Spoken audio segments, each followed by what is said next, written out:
Terkadang untuk menjemput rezeki, aku tidak tahu arah untuk ku menuju. Maklum, kamera aku. Menghirup udara yang segar. Hampir kena tak ke? Jangan berfreeze down. Itu tidak tahu bagaimana, tapi sudah. Kesungguhan ini menjadi nyata.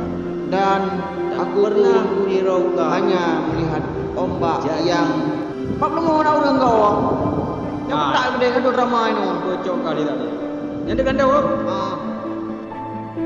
Seperti sunyi dalam kesepian. Aku pun berjalan dan jejak pun tercipta. Aku mencoba peruntungan dari pengusiran tadi. Dapat muka lo kau gam. Hai, awai hujah dia. Berangkat. Asal tak baik kah? Kaya belum. Alah. Pak demo ni. Kali kau